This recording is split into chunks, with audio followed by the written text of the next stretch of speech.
Rolling? Rolling. Can I answer? I'll think of an answer, I'm sure. Hello, thank you for my. I'm feeling very royal. I've actually never sat on this chair. Terrible questions. No. Because I think this is very genuine and a lot of fun. Questions could have been a bit more interesting.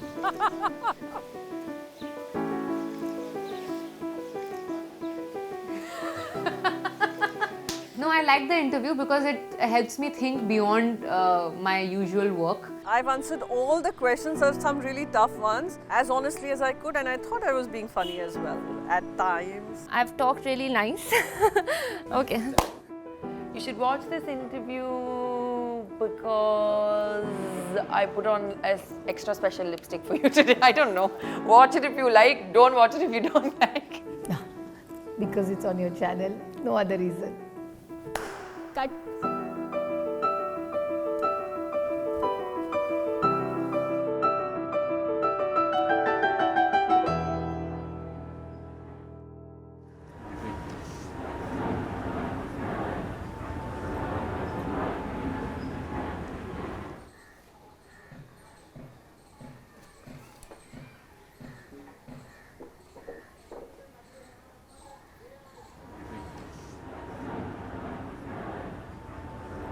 I'm a fourth generation in the army, so even my mum was an army daughter. My father was like a friend to me, so there was no such cliched colonel or a brigadier hiding behind the rifle gun with those, big moustaches. There was no such bringing up. We were very open in the way we were brought up. I think I met my husband well before a time when girls start thinking about getting married or anything like that, because I met him rather early. I met him when I was a 17-year-old teenager appearing for my 12th class exams. Within that year, I was definitely convinced that this is the man I want to marry. But not because he was in the army, but because he was he. My parents were not very interested in having the daughter go into the army background again, because of various factors which they were correct in their thinking at that point in time. Maybe within the first few meetings, I really did think that this is a wonderful man, and there were so many good things about him, and I think we hit it off instantly. It was like a very beautiful beginning to a very beautiful life.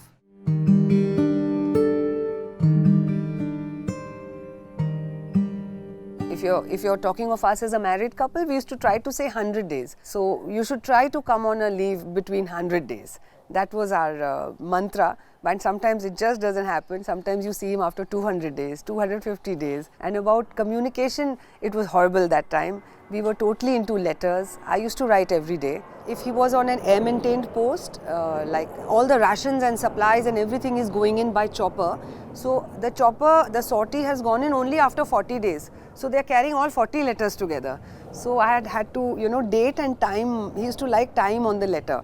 Sometimes I would write twice a day or thrice a day. So then he would arrange everything and then read them all together.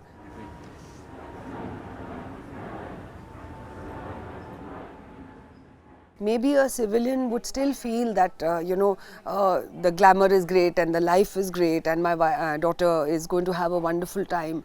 And they may still be blindsided, but not an army man, because he knows exactly what she's getting into. And he knows the traumas, he knows the fears. And he was in the infantry. My husband was in the infantry, so they call them, foot sloggers, because they are always, the infantry is on its feet. And the infantry is the first line of action. So I always used to tell him that I never get sound sleep when you're not around. So, and that is the fact of life. So if you think of all the border news all the time, then and thinking that the next news is your husband, then it's a very hard life. And you have to manage your life, you have to manage your, living, your child, you have to manage your job where you are, you have to manage parents, in-laws. So you'll not be able to do justice to that. If you start thinking negative, there's no end to it.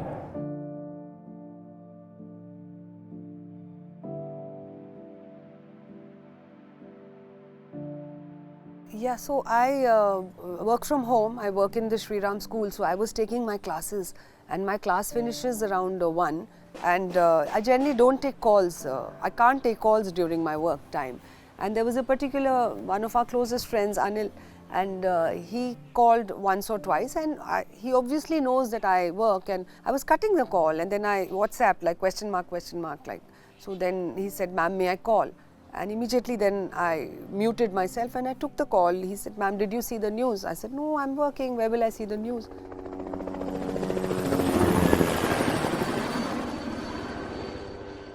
So he said, "Ma'am, वो ऐसे ही कुछ है, you know, CDS chopper crash and all. So it's a bad landing," he said. And I didn't worry much about it because this was a twin engine, and whatever choppers they have been in varied technologies which were not as fine as this, which were not as safe as this. And then I knew the last message I had from him was at 11:40 that landed and boarding the chopper, like landed from the fixed wing at Sulur, and that was the last message, 11:48. And this was just, so that was a 15-20 minute thing to Wellington. So I thought bad landing means the chopper will be hanging somewhere and he will jump off, he will help others, he'll break a few bones, he'll probably be on a wheelchair. But I never thought it could be this. I never thought it would be this.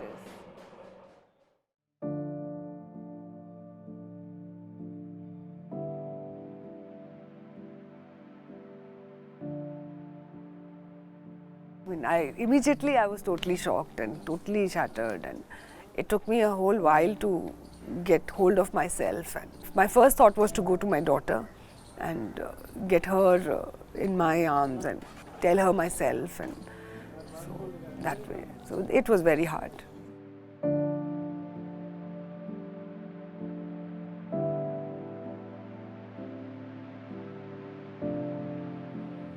Whenever I would try to discipline her or tell her anything, I mean, she would take refuge with him, and they used to connive, and they were best friends, and they used to share a lot, and he was her refuge, and suddenly that whole cover is gone. So I'm trying to be both. I'm trying to be her best friend too. I'm trying to play the same part as he played. But at times she turns around and tells me, "Hey, listen, don't do that. Don't try and be mom and dad. You just be you." And suddenly she says, "You don't scold me anymore. And what's wrong with you?"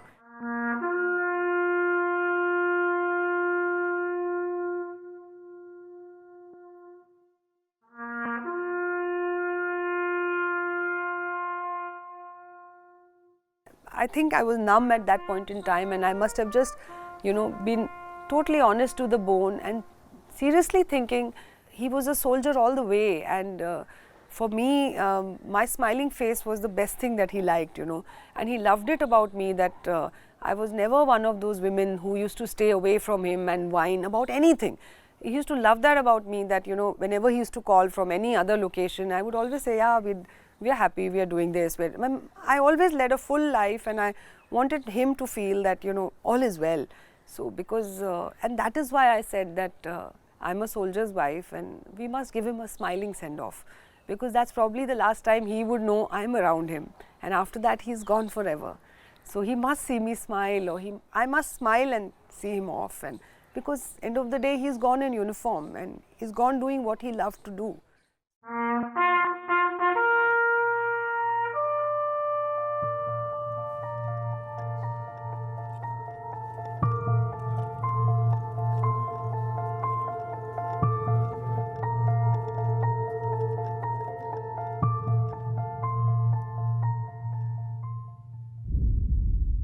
I was in a train. I was coming from Dehradun, when I got a call. For a moment, I just could not believe. My life in those moments changed completely.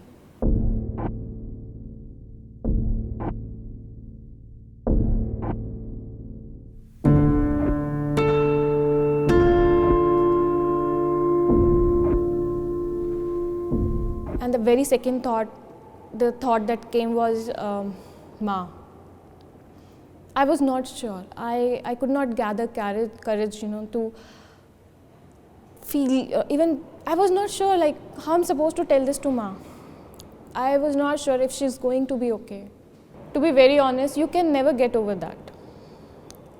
I don't think anyone can get over that. But when I think of Vibhu, his courage, And how the organization that encouraged me, I realized that I could not lose hope, or I could not deter myself.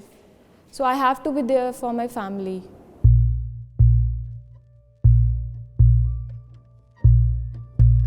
At times, I have only heard about being an army officer from my husband.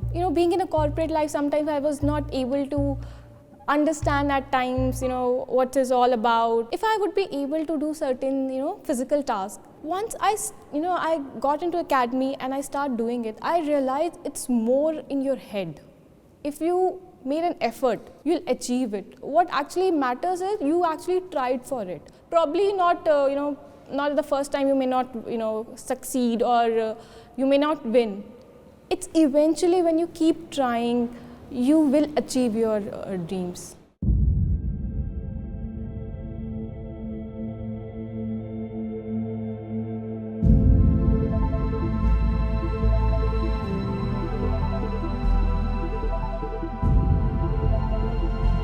When I first donned the uniform, obviously being very proud, being happy. But yes, I also feel that I've been traveling through the same journey Major Vibhuti had once. I felt somewhere that Major Vibhuti is there, looking at me, smiling, feeling happy, to be pipped by none other than General Officer Commanding in Chief, Lieutenant General Y.K. Joshi.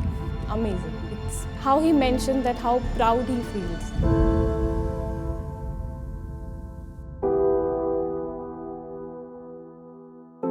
I feel very, happy that somewhere if people are being motivated, I understand that at times it gets very difficult. And also one thing that I like to add here is acceptance. You need to accept. It's okay that if you are, if the outcome is not in your favor. It doesn't mean that you need to stop, putting an effort or not, working hard for it. It just should, it should give you an inspiration, should motivate you that if not today, tomorrow is going to be your day. If I think of the legacy that Major Vibhuti have left for, not just for me, but for all of us, that gives you an inspiration. He is an inspiration, I must say. Like he used to mention, it is not only about being uncertain in your life. What matters is how you live your life. If you keep worrying about, what is going to happen next, you're not living your life.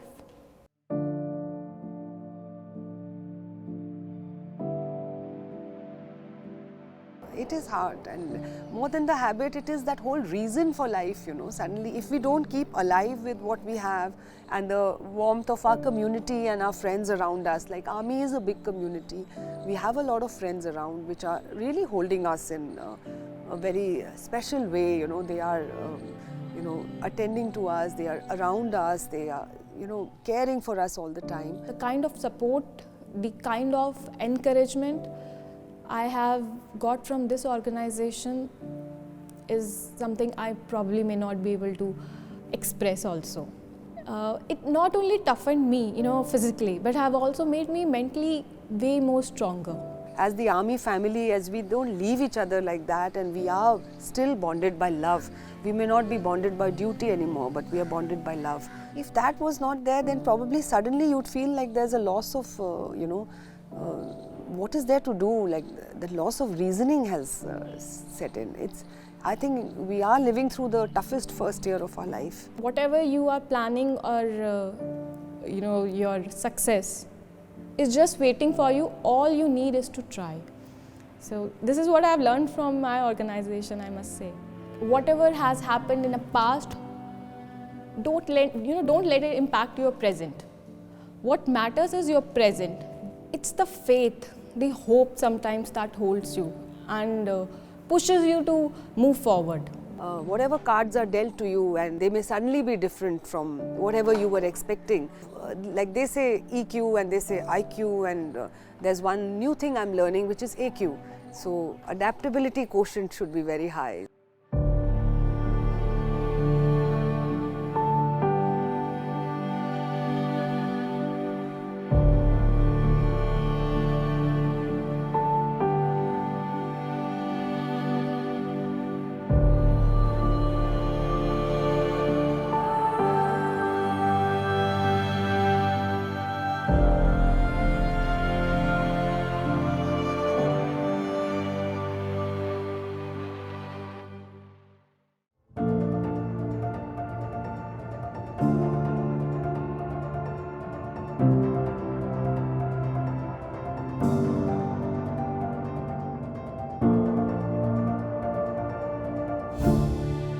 it took me a lot of trial and error to understand how passionate I am about cinema. This is outside of my parents, this is outside of what destiny handed to me. I was a full-time musician and I just did a film, my first film I did so that I can buy more music equipment and move out and be independent. And here I am 12 years later, truly enjoying being an actor. It was really not with a plan. I look at people debuting now and I'm like, wow, they're so like organized and meticulous about it. I literally just walked in like to a party uninvited. So for everything that is great, you need to see where you started from. And for me, Ready will be something that I will always respect and love. Because it was an opportunity of working with the greatest superstar we know. It's Salman Khan.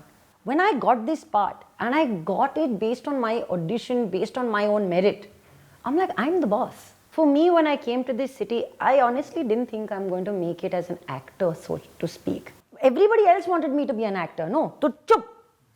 I will be an actor. Where are you being an actor? In Ready. As what? As the maid. Are you sure? Yeah. Who else is going to give me a Salman Khan film? I'm doing it, man, and I'm very proud of it. I had huge debuts both in Tamil and Telugu, but soon after I had like line of flops one after the other. I was called the iron leg of the industry, which is a bad luck charm. And in those films which flopped, all I was doing was 3 songs and some 5-6 scenes. I felt in the beginning, I said, no, it doesn't matter, the pressure isn't real, but it was there. I've always been confident that I'd create my own identity. I take my surname as a blessing and I understand the power with which it comes. I can't use that as a trading card and I can't use that as a visiting card for my whole life, and I didn't. This is the goal I set for myself 8 years back when I started my journey in Hindi film industry. I wanted this day to come where my audience or the audience in general will look at a film or trailer or a poster and feel, okay, if she has done it, it's going to be worth a watch. It's not going to be the cliche, something, off the convention, something different worth their time and money. But comfort makes me very I'm not comfortable in comfort. I need challenges. I'm that person. I thrive on that. And when this came to me as a challenge, when there were times I was lacking self-confidence, it got made up by the team I was working with. You've got such a big ensemble. The platform is Netflix. How do you turn around and say, I don't want to do this because I am too scared? I had never delivered a character this bold, as you say, or experimental. But these are not the words that I put on myself. These are the words that others put on me after the release. Not only did my first film, not do well, I was really panned across. And there were people who were like, why would she do this? Oh, she's terrible, whatever, all these adjectives. If everyone were to give up when they face their first failure, you're never going to end up doing anything in life. I'm going to pause you right there. And I'm going to tell you this. I'm not from the industry. I am an outsider. What do I have to lose? There was no thought process, let's think. Some of my best decisions have been in the moment. How would I ever know when I have never done anything like this in my life before? So it was my own risk to take, and I stand accountable for it.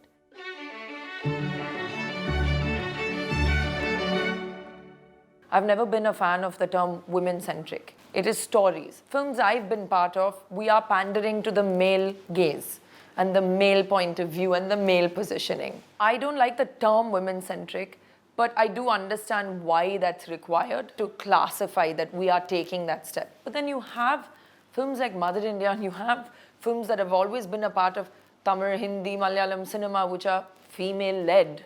Today you have supremely powerful characters, sensitive characters, characters who are vocal. And these are characters who are played by women because the journey is around them.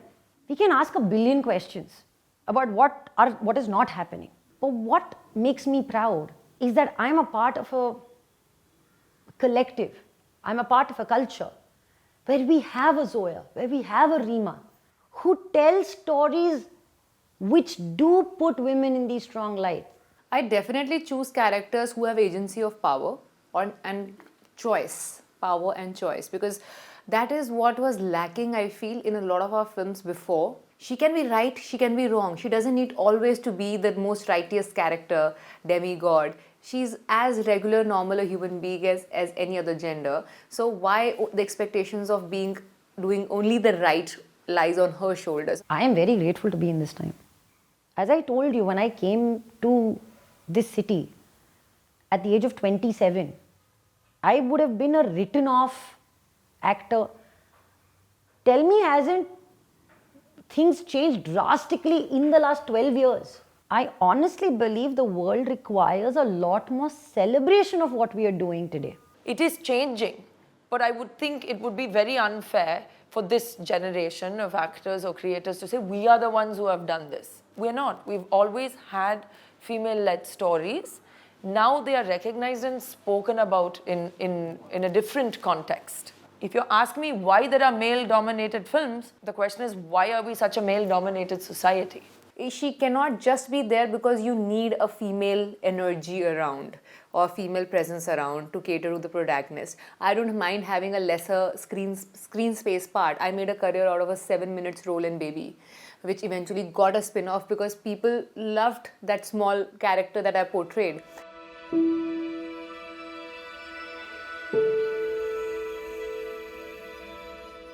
So there is a catch-22 situation here. On one side, cinema is the reflection of the society where the consent is still a problem. There's still no equality really. On the other side, cinema is expected to do the right thing of making the right change in the society. There needs to be a fine balance between the two things. Art is a reflection of society and cinema is a part of art. Films are not doing something separate to what is considered like happening in society every day. Now, am I going to sit here and cry about that and not work? Or am I going to do my best in the best form of woman that I can be? Who are these they? These people? These they, yeah. They. Who are they? The audience. Let them make a film. Let them make the film they want to see in their house, with their family. So if there was a part in a said film that made you uncomfortable, you look within yourself as society and answer that question by yourself. Just because a statement has been made, not frivolously, but with a beginning, a middle and the end, it's up to you to decide how much accountability you take. Why don't I make a superhero film only where the protagonist always does the most right things? Then only those kind of righteous films will get made. We need to make films where there'll be a protagonist who probably is a reflection of society, is not the most righteous character, but eventual outcome of what happens to that character should be something that should make you feel like, okay, if this happens to someone, then the result of it might not be right. Until you show them what is wrong, you can't tell them that this is wrong. Why am I not comfortable with something that's a part of a fictitious tale? It's because I've experienced something like that? It's because I'm not okay with something like that? Is it because I'm going to react exactly the way the protagonist of the film reacted? That's not on the filmmakers. That's on the audience. But we are so quick to react. Why? Because, hey yaar, मेरे पास भी keyboard, मेरे पास भी opinion है.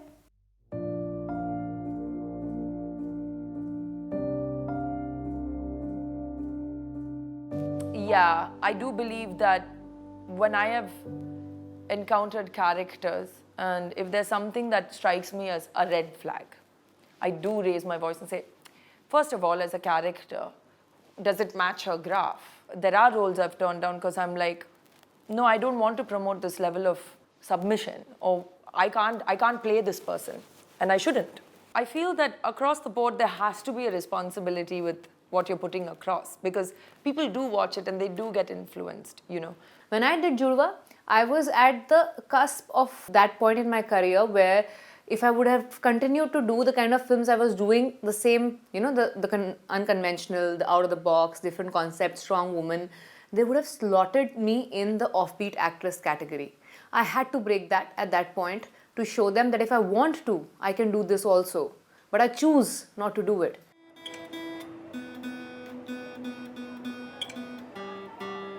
I'm really happy that, 2 years later, you're asking me about Devi. That's wonderful. It is human nature, especially now in current society, with this overload of information, to very easily forget things and to very easily move on to the next thing. Does that mean that filmmakers think that have a self-centered opinion to think that my one movie will change society. No healthy mind would. But is it wrong of us to think that we must talk about this because it will make a small change? It will move the pendulum just a little bit.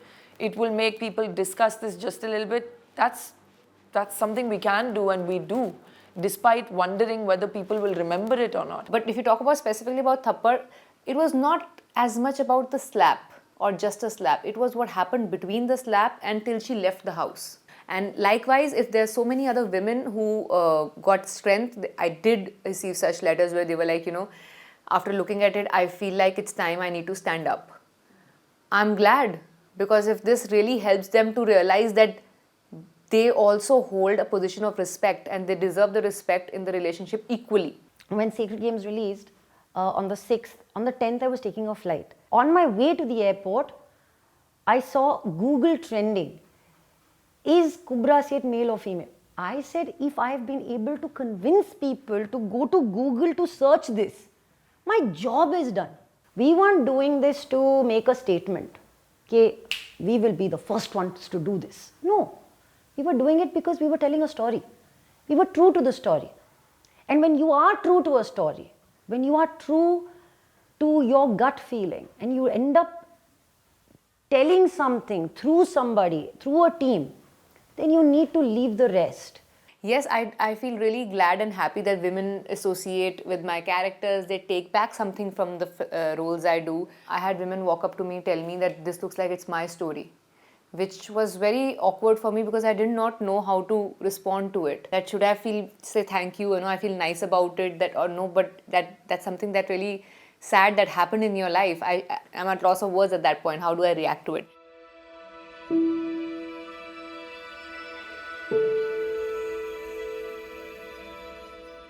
Please find me one character where I have not played grey. Every character of mine is grey. I'm giving you a story.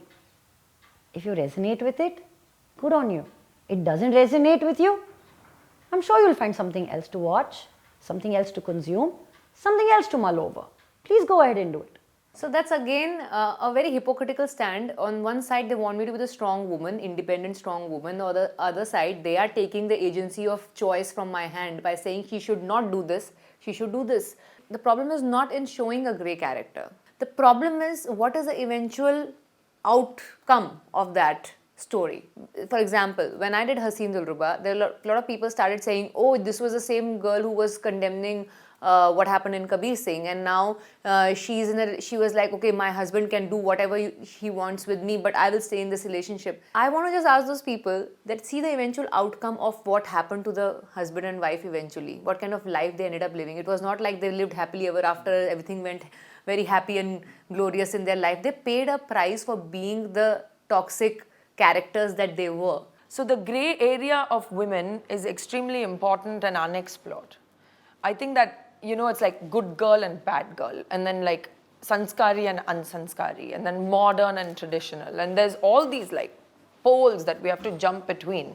And for me, the grey area and motivations of women are so interesting, because when a woman is determined to do something, it's beautiful, because there's a determination and a resilience that comes with women that's very unique and different to a male resilience and determination. It's a different hue and a different flavor. Yes, you show the villainism or the antagonist or the grey in the society, but you need to deal with it in a way that the take back is not that this is good or this is how it should be. I've realized it's all virtual.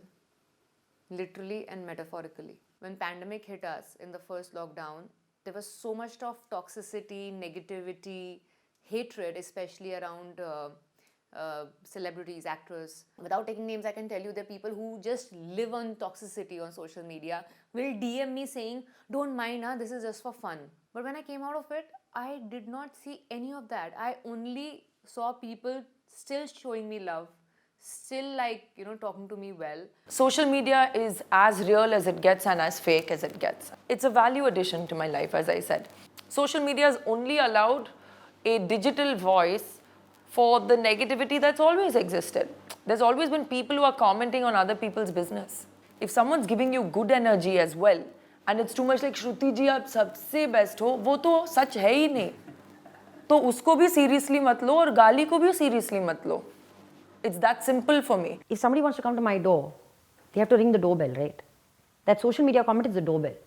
If I see from my view and I don't want to let that person in, I'll keep my door closed. Social media is that. It's only as real as you want it to be. It's an extension of what I do. It's not what I do. I don't think I take myself seriously. But what my concern is that your social media warriors who exist don't look for logic, don't look for empathy, don't look for course correction. You said this, cancel. You did that, we don't agree with you, let me call you names. When somebody said, "Oh, आप ऐसे क्यों, आप heroine के जैसे क्यों कपड़े नहीं पहनते, आप क्यों चुड़ैल के ड्रेस है, हमेशा ब्लैक में ड्रेस कर रहे हो?" No problem. And I promise you this, it's really hard to battle the truth of somebody else because you don't have anything to do with that truth. You can only differ and you can disagree with their opinion. If it's not agreeable to you, ignore it. I'm very happy and always ready for a good debate.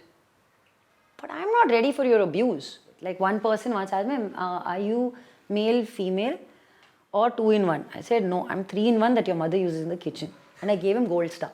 It's my favorite response of all times. Depends on what mind frame I am at that time actually. It doesn't always affect me. Recently the whole rape issue happened, I was very triggered when I saw those visuals. So whatever I was reading, because I was really looking for answers. I wanted to know certain answers, like where is the girl, what is happening, and I wanted to know. So I was reading all the answers that was coming. So in that, if I found someone really messing up with my head unnecessarily, trying to just spread negativity and toxicity around, I felt like calling that out. And I did that also.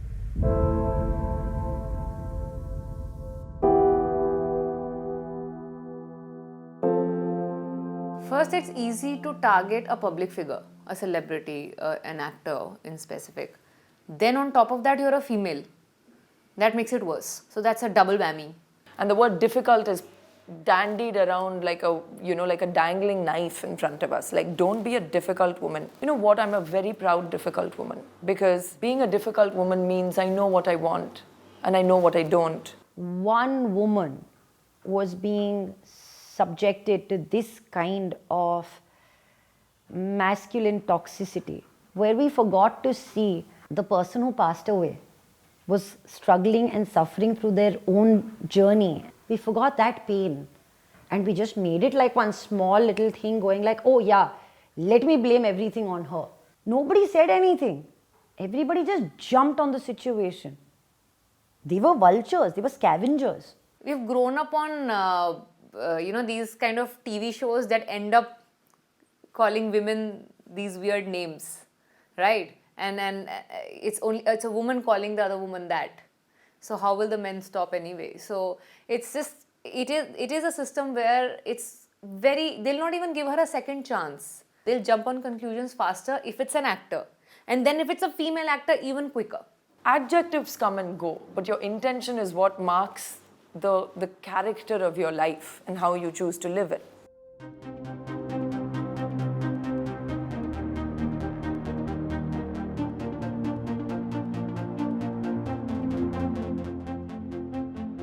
Around 2017-18, I decided I wanted to get back into my music and especially performing live. So I started actually playing in London in smaller pubs and gigs and growing my audience from there. And some of them were Indians who were from there, and some of them were just completely people who didn't know who I was except this singer who apparently acts in India.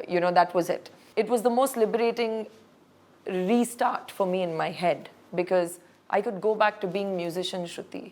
I didn't have the frills of, or the luxuries of what I've enjoyed as an actor. If you are in a space or a collective of creating something new, then you need to detach from with what you've created in the past. You need to take that break. You need to celebrate what has gone by and come back with renewed energy so you can create something new again. We are not the sum of the labels that people give us. We have to take that break.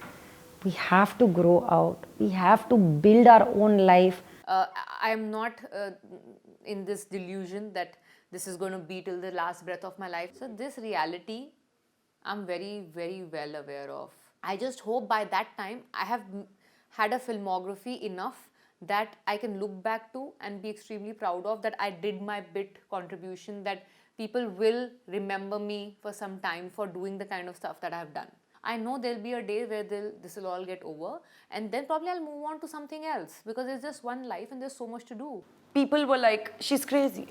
Why would she step away now? Actors come with a shelf life. Actresses especially come with a shelf life. For me, the psychology was, I'm not on your shelf and I'm not running your race. I'm climbing a completely different mountain. I'm so thankful for the audiences and the directors and producers I've worked with who are like, right, go on, do what you have to. And they brought me right back in. They brought me back in. I was ready to come in and work. And there was a time where people were like, yeah, but she's not relevant anymore. She just disappeared. It's almost like, is she ungrateful? Is she not? But I had to do it for myself. This is where everything comes out from. And our life is going to give us pressure. And that pressure is never going to leave you. But the minute I allow that pressure to devour me and to eat me and to consume me, I'll never be happy with myself. And I want to be happy during this lifetime.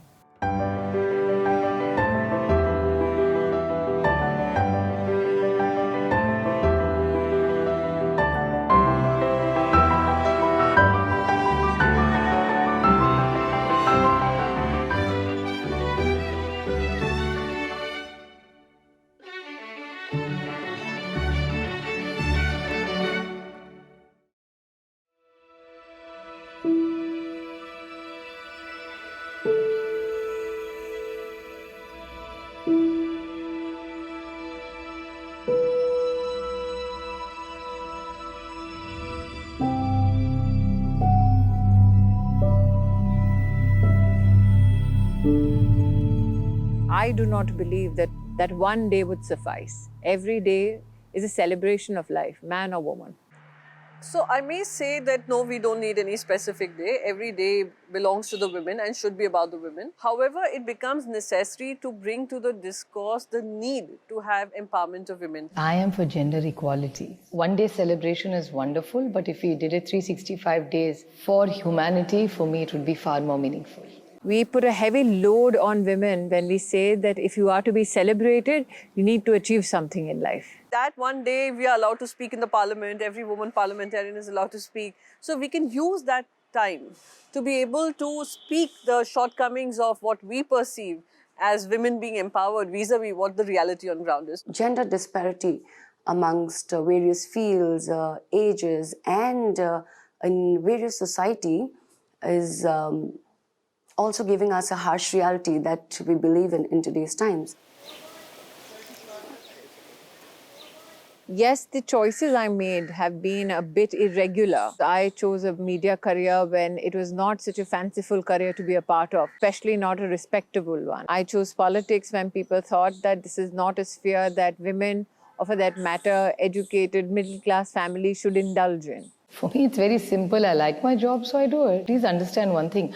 Public life is not about legacy. This is not a flat or shares that you inherit. This is public life. People have to decide. You can't decide. I think my trigger point for step one of being into social service was 26/11, the terror attacks of Mumbai. It shook me to the core. I thought I could take it on a bigger platform by joining politics. And at that time also, I must say, there's an entire movement coming up for the unfortunate Delhi gang rape that had happened. Like we've heard in films, like with great power comes great responsibility. So when you get that power in hand, you get a lot of scope to go beyond your abilities and do a lot for people. When you do something for a good cause, you know it in your heart and you know it in your mind that you're doing something good, then I do not think that you need validation from anybody else but yourself. There has been a cinematic expectation of me, which I think is quite childish. I don't think that I was naive or stupid enough to try and live a film script in the parliament. The first sense of warning came from my own husband. He was absolutely surprised with my choice. He said, listen, if you're happy in this space of providing some kind of, associating yourself with some social cause, why do you think politics is the means to take this forward? And the grand idea that I talk about, that I'll be part of India's policy making, etc., sounds good, but on ground, it's going to be a struggle for you because you come from no political background. You don't have tons of money to be able to splurge on the kind of networking that is needed. We all work, at least I work for the causes that I believe in. And we keep trying our best every day. There are some successes and some failures. You've got to learn to deal with both. I also saw a lot of people change because of me choosing to be part of active politics. They chose to disassociate at times. They felt that this was not where Priyanka should be heading. I've been extremely, I think, blessed that my parliamentary debut was on issues which are of national importance, and especially with regards to women's safety, security, and the standard of living for women and children. I think that you do a great disrespect to voters and citizens at large when you think that they presume that a politician's life is comfortable. What they appreciate is a kind of diligence in service, honesty in service. You are not assured of beneficial responses. I sometimes used to obviously start wondering, what am I doing? But I had this very strong conviction and belief that I need to keep moving forward and actually prove all of them wrong. There's nothing really that separates you from your job. I think we all have to be professional, we all have to be dedicated, we all have to be compassionate, we all have to be empathetic. So even in my personal life, you have to be empathetic towards and compassionate towards your relationships. There's no two hats that now is mummy time or wife time or daughter time and now is an MP time or a social worker time. No.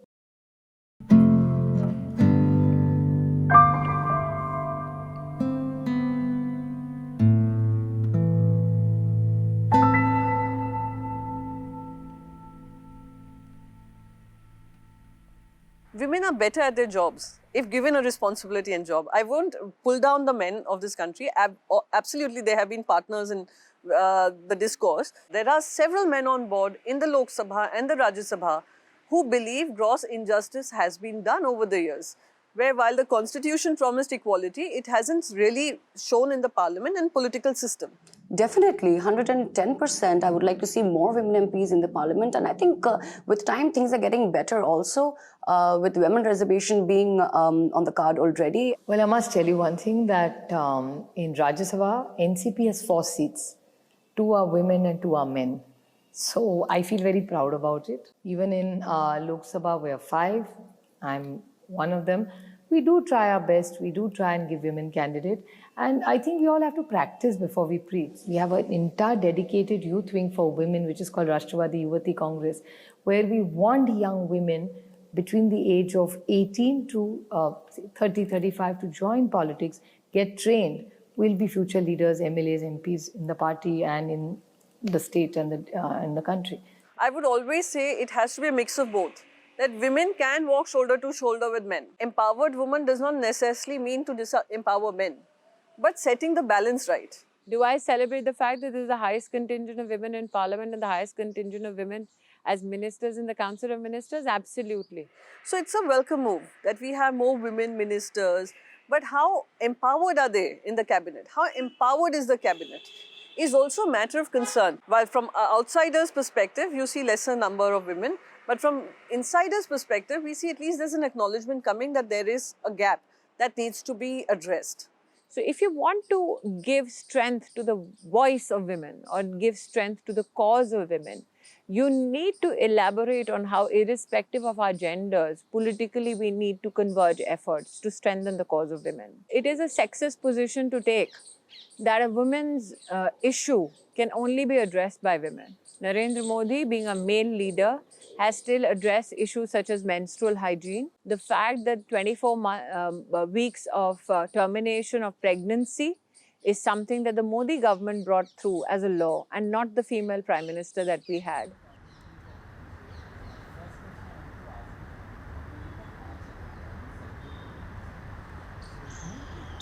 I do agree that to an extent, while political parties aspire to promise the moon and the earth to the women during votes, during elections, in terms of truly empowering them, they are found lacking. It is about political parties to realize that you cannot just look at women as vote base. You cannot be bringing out a manifesto promising SOPs to women. Now there is an awakening. We are aspirational, we are ambitious, we want to be at the power table, we want to be taking these decisions. and we are unapologetic about it. No, freebies are given to many. The freebies are given when a television is given, it's not for a woman. When a tab is given, it's only not for a woman. We are all over-trapped about all this. For any political party for that matter, freebies are given for a certain reason. Because people could be from a socio-economic part of society which may need an helping hand. So that's probably the idea of giving something freebie at that point, as you call it. I am extremely grateful that the Honorable Prime Minister, when he had a historic mandate in 2014, immediately after taking office, spoke about the need to build toilets for women. Please remember, at that time, he had come with full majority. There was no election at the annual. And he still dedicated himself to issues which were extremely important to the female cause.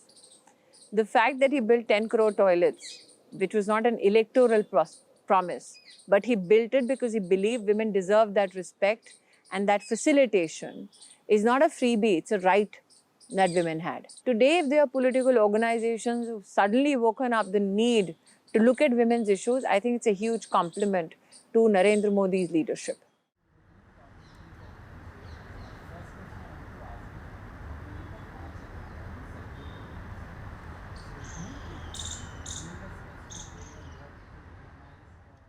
I don't think so. I've been in opposition and I've been now in government for 7 years. I have spoken, and so have my party members, in unison on issues of protection of women.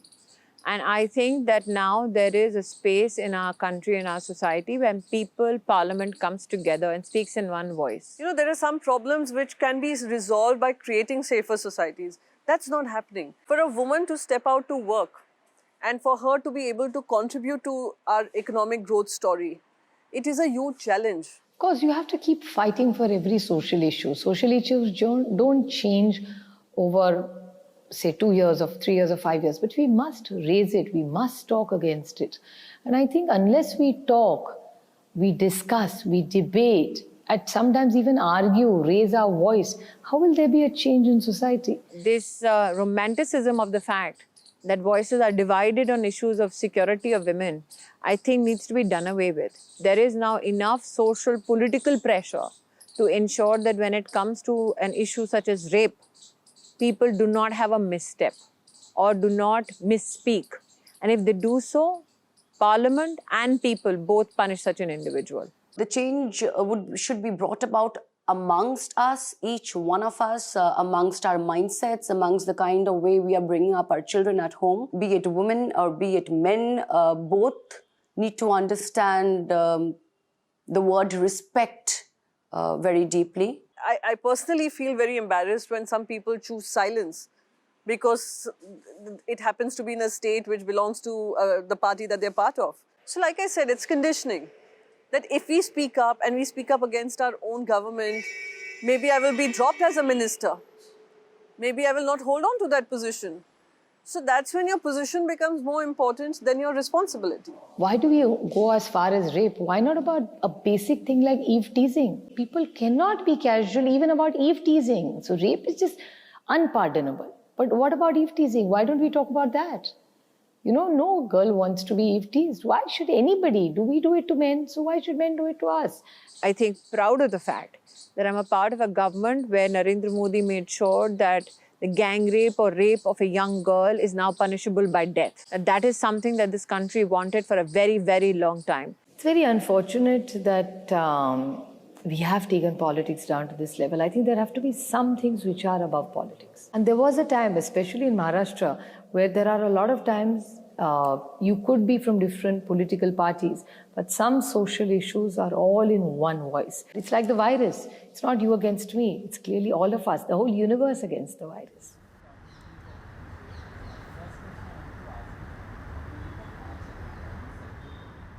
Why would you question a female politician and tell her to delve into the mind of a rapist? Why wouldn't you go and interview the criminal concerned? You will have to seek accountability, irrespective of who's in power. We speak up on every crime that happens in this nation, irrespective of the politics behind it. We unfortunately make it political because of our silences and our outrage. I think that's pretty lack of education, and then you getting your own personal political agenda and not understanding the pain that the person is going through or the victim is going through, or not understanding that this is a heinous act which is not to be committed at any level. Oh, yeah. There's not moral policing only about clothing. There's moral policing even about how you think now. That's what worries me. The ownership on us who are maybe, decision makers, legislators, falls on us much more than most other people. So I think we really need to, every time we communicate a message, we have to think before we talk because it has repercussions. Why is the mindset that men talk about women in a very, very disrespectful fashion there? I think that the challenge lies not in governance, not in legislation, but also how we attribute time for our own families. I think societally we need to ensure that the way we bring up our sons is something that we need to reflect on.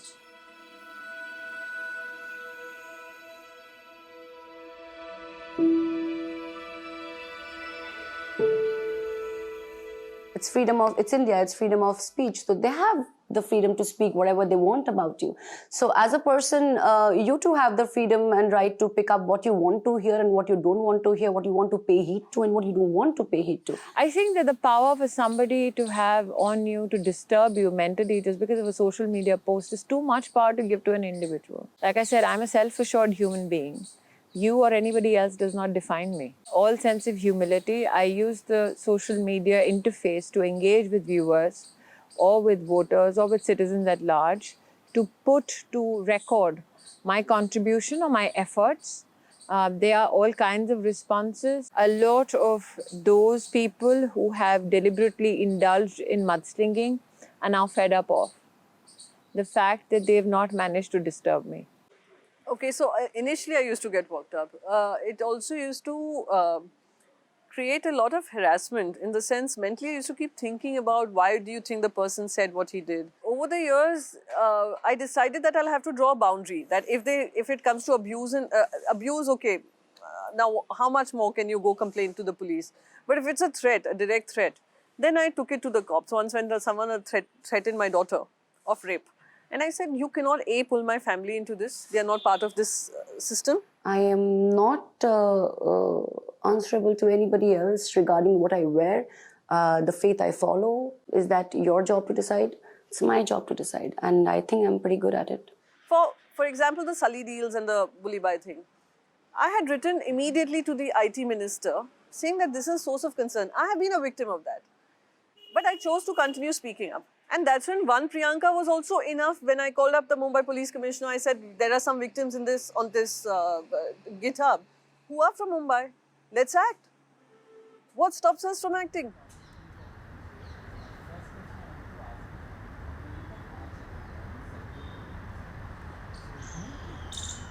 I think that you can have political differences. You can have differences in the way you look at issues. But there should always be a modicum of respect in your engagement. After all, as long as you come together to serve the interests of your country and society at large, can you engage in debate or deliberation or dialogue respectfully? You can. The fact that you can talk to people who would otherwise be very caustic in their political engagement with you is again a reflection of political maturity. I normally don't advise anybody anything. But I think in a democracy or anywhere, a debate is wonderful because it makes it more interesting. And I think everybody has a right to an opinion. I mean, right or wrong, whether you believe in it or not, is an individual choice. And that's what a democracy is about, making your own choice. I have exceedingly good relationships across gender with people. And if Priyanka is coming as a member of parliament, she is coming from a point of concern. So I used to anchor a show which had women members of parliament coming and sharing their life story. We would not talk about our politics, we would talk about their journey. Most of us have similar issues, whether we are coming from rural areas or from urban cities, but our challenges are similar. I have good relations with all my fellow MP colleagues, just not all the women colleagues that we have. We share good laughter, we share good times, and we share a lot of ideas, and definitely we do all the serious work inside the house, but when we're sipping onto some tea, we also do some chit-chat, which is how women chat about all the good things around the place.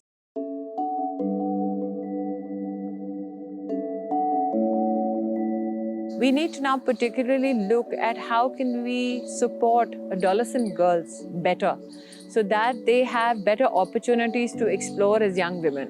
While we are all preparing for a fit country, we also need to prepare ahead for geriatric care for women. And I'm hopeful that together, like I said, people in Parliament, we will find solutions. You have to be real, otherwise how would you deliver superior results? You have to be honest to yourself and to all your stakeholders, and you have to make sure your every stakeholder is protected when they have shown so much trust and faith in you. Yes, life is going to be very difficult and things will not always be hunky-dory, but I'm sure either you find a way or you make one. It has been a journey of struggle where we got equal rights, but we haven't been able to get equal opportunities. Be who you are and know your worth. And nothing ever, don't let the world, society tell you what you should be doing and not doing. And never ever lose hope in a nation that provided equal rights for all its citizens.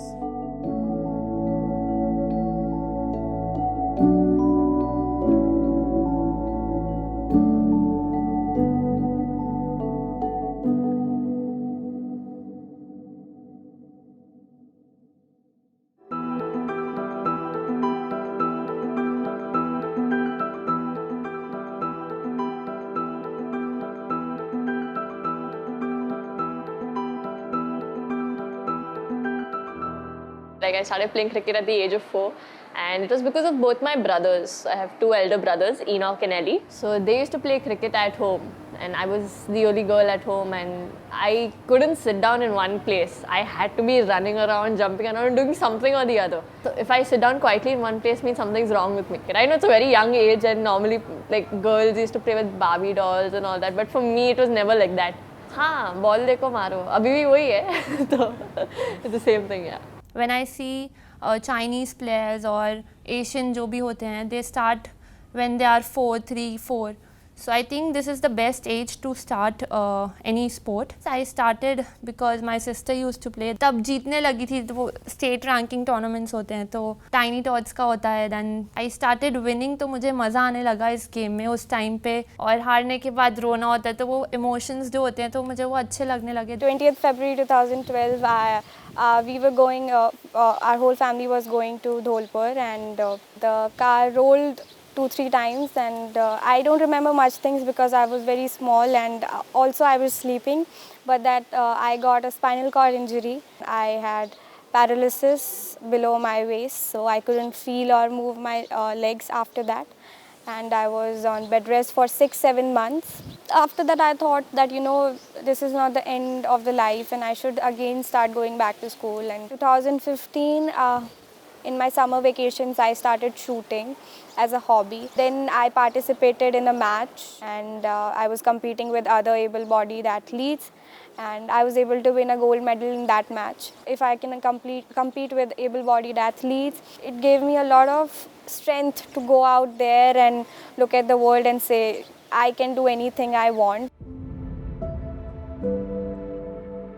So there's a story behind this also, where Railways, like 11 members, like 10 or 9 members are currently playing for India. That sort of team. So if you do well against them, it's like, you know, you've made your name. I didn't get selected for the 2017 World Cup. I thought I'd make it. So I was very frustrated and things like that. But then came the next season where I scored a lot of runs. And after scoring the double 100, for me it was just a norm. Like I didn't feel it as much as, okay, it's such a big thing to score. And we were playing in one small corner in Maharashtra somewhere. I thought nobody's watching also, nobody. Suddenly my phone's ringing, and we are not used to it. Now things have changed. So this happened after the 2017 World Cup, where, you know, the girls did so well in England that women's cricket came in the lamplight. And after that, they had scored the double 100. So 2018 पूरा year he I think बहुत ही अच्छा गया था, and I was the first one जो 4 medals, 2 gold, 1 silver and 1 bronze who won, and that moment was really special. In my mind it was only कि मुझे country के लिए जीतना है, and I just have to give my best shot over there. That was a great moment जब मैं podium पे थी and national anthem चला था. So अभी भी मेरे को गूज़बम्स आते हैं कि it was really special moment for me. मैं हमेशा अपने आप को याद करवाती रहती हूँ कि it was just a beginning, कि मैं बैठी ना रहूँ. I have to work hard. और भी जीतने हैं चीज़ें और भी मेडल्स जीतने हैं for my countries. I started shooting in 2015 and I won my gold medal in 2021. So it took me 6 to 7 years to reach that stage, and it was extraordinary for some people who look up to me and think that even being on a wheelchair, she has won a medal. But for me, I have worked equally as hard as any other athlete. It felt good when I saw Indian flag going up. It was the first event of shooting, and that too was a gold medal. And the first national anthem that was played in that arena was our national anthem. So I was very proud as an Indian. I was very proud that I was able to do that for my country. I think pressure is something that is always going to be there, especially when you're playing international cricket at a stage where everyone notices you. It's kind of difficult sometimes to get that balance because I'm a young girl, coming in. It's much more easier to say, don't give that much importance there. But I think it's a journey for me, and I'm actually kind of learning how to, just control what's in my hand and enjoy what I'm doing now. When we think about something happening bad in the future, we are putting ourselves twice in that situation, thinking about it now and then later on. Her player के में वो pressure रहता है कि जीतना है, लोग क्या सोचेंगे, बट आई थिंक एक्सपेक्टेशन तभी रखेंगे अगर मैं अच्छा करती रहूँगी. So it's good that people are expecting from me कि मैं अच्छा खेलूँ. There was this barrier before that I couldn't win a gold medal in the Paralympics, be an international event at such high level. That barrier got broke down after my medal, and that is what made me think that if I can do it one time, I can do it another time as well if I put my whole heart and body into it.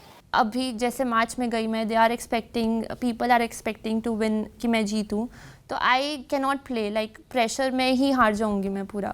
I of course listen music जब मैं match से पहले जाती हूँ. I dance also sometimes when I am alone और in a washroom before a match. So थोड़ा वो relax होता है, बट मैच में जाते ही of course you don't have music and वो शुरू हो जाते हैं थॉट्स आने.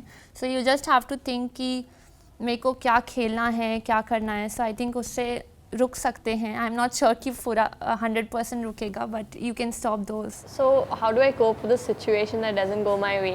If I get out, like I need some time, like at least 15 minutes to half an hour. Like I won't talk to anyone. I won't show my frustration. I'm not someone who show my frustration a lot, but inside I am very frustrated. So I just need time to be alone. Like especially during a game or something like that. So if you're talking about the World Cup 2020, it actually took me personally a lot of time to get over it. It took more than a month, I think, to just fully get over it, because it was very frustrating and very when you're dreaming for something so much and you get so close and you knew it was like kind of in your hands to make something happen or make a dream come true, and it doesn't happen. It crushes you a lot. Is social media real? Firstly, I wouldn't agree 100% that it's real. For me personally, I don't like to read a lot of comments, good or bad. I just try to avoid it. And especially when I'm on tours, I don't go on social media. मैं बहुत कम use करती हूँ, specially when I am training और tournaments में हूँ. Positive comments भी जो आते हैं, यू कैन मतलब फोकस थोड़ा हट सकता है कि यू गेट इमोशनल कि ये इतना अच्छा लिख रहे हैं, and then you of course अच्छा लगता है, but I don't want to be that ऐसा वो एक्साइटेड हो जाते हैं ना before match. So I don't like to read before matches. People, like, they're not wrong if they comment or if they have their opinions. Like, I completely respect that anyone can comment or have their own opinions, but at the end, for me, it's like that person has not stayed where I have stayed. He's not been through the journey I have been through. He's not been through the sacrifices, or he was not there when I was crying when something happened or how desperately I wanted to do well. So I think him judging me from a million miles away doesn't make any sense. Of course, negative comments आते हैं, but I think when you succeed or when you are achieving something, ये होगा life में. It's a part of life, criticism. When I'm on the field, as long as I'm giving 100% and as long as I know I'm doing my best so that the team wins, it doesn't matter what I'm doing off the field. I think you need to have a life, you need to balance. It's not just cricket every time. Like, I am a cricketer, but it's just a part of my life. I love it. I'll do anything for it, but also I need to, be a normal Jemmy, a normal 21-year-old who loves life and who loves to enjoy. My aim is always that जो मैंने training किया, I have to give my 100%, चाहे मैं हारूं जीतूं, but I am giving my 100% because I'm going for my country, playing there, क्योंकि बहुत कम लोगों को chance मिलता है इंडिया के लिए खेलने के लिए. So I'm sure कि मैं सोचती हूँ कि I want to win a medal over there. Sometimes we win, sometimes we lose, so it doesn't matter. बस ये matter करता है कि जब आपने ट्रेनिंग में 100% दिए तो वहाँ जाके you are giving or not. Obviously, I wouldn't want to expect the worst. So I don't think I am someone who, thinks a lot about what's going to happen or okay, now I'm going well, but downfall is going to come. I think I'm not someone like that. I'm a very positive person. It's a part and parcel of every cricketer's life. And I've spoken to a lot of cricketers and experienced people. And, most of them came out and told me this one thing, this time, the time of your failure, where things didn't go your way, this time is actually going to define you as a person. It's going to change you. And when you come out of this phase and you reach another phase of your life where, everything is going to work out, and it is going to work out, you'll thank this time that happened. When you are on a wheelchair and a lot of people think there are some restrictions in your life, sometimes you don't feel that you are beautiful, sometimes you don't feel that you are enough, but then you should the first thing is accept yourself however you are, and that's what I did. I accepted it, and then I started working on my goals. I know I am preparing each and every tournament, but people, they don't know कि पीछे क्या चल रहा है. They just see कि tournament में क्या हुआ है और ऐसा क्या हुआ है. But I know that if I'm going for Olympics, like 24 Olympics, so एक साल पहले नहीं शुरू होता है, 3 साल पहले ही preparation या 4 साल पहले ही preparation शुरू हो जाता है. I know कि मैं अपनी तरफ से 100% दे रही हूँ, and मैं पूरा कोशिश कर रही हूँ कि मैं ओलंपिक मेडल जीत के आऊँ, एंड सबका ड्रीम रहता है वहाँ पे जीतना. So I am not sure about this कि मैं जीते बिना करियर ख़त्म करूँगी अपना. I am someone who always loves to improve, wants to get better, wants to work on the areas I know I need to work on. So I personally believe that if I want to change someone's concept or the way they're thinking, it's not by the words I say, but the actions I go out there and do. Because failures are always there. We have a lot of ups and downs in our lives, and we should always learn from our mistakes, from our failures, because that is also helps us winning in the future. I was enough before, that's why I was able to win a medal for the country. Not because I won a medal for the country and became enough. मेरा हमेशा M है कि I want to take the sport इतना मतलब ऊपर level पे, like PV Sindhu लेके गई है badminton, Saina Nehwal, Sania Mirza in tennis, Mary Kom in boxing. So I think all women players. So I think मेरा भी यही एम है कि टेबल टेनिस को एक स्पोर्ट ऐसा बनाना है कि सब जाने. If a kid comes and tells me I want to be the next Jemima Rodrigues, that would be like one of the biggest achievements for me. And I am someone who wants to leave a legacy, who wants to set an example, again, not by what I say, but what I do on the field. I also want this कि parents अपने kids को ऐसे बताए कि you should be like her or you should be like him. So yeah, it's my main aim. Yes. Today when I go to the ground, I practice at MIG. I used to be the only girl where 400, 500 boys were there. But today when I'm going there and actually seeing an entire nets just for girls, I feel very happy from the inside. Genuinely, I feel happy. And when those girls come and they say, we love your batting or we love the way you are, I think that is the biggest joy for me. It took a lot being a person with disability to go out.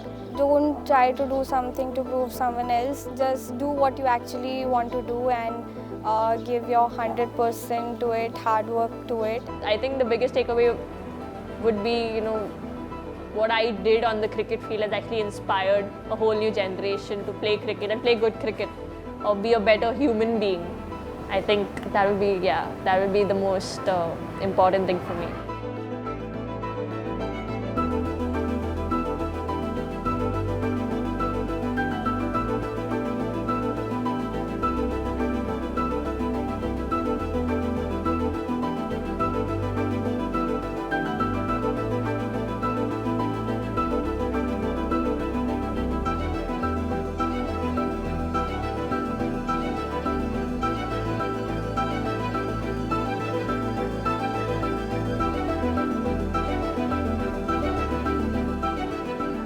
before I leave, I would actually like to play a song for you.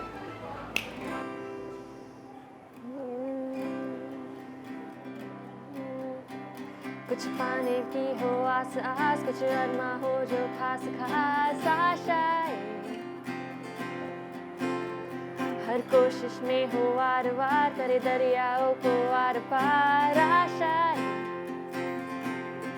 तूफानों को चीर के मंजिलों को छीन ले, आशाएं खिले दिल की, उम्मीदें हंसे दिल की, अब मुश्किल नहीं कुछ भी, नहीं कुछ भी।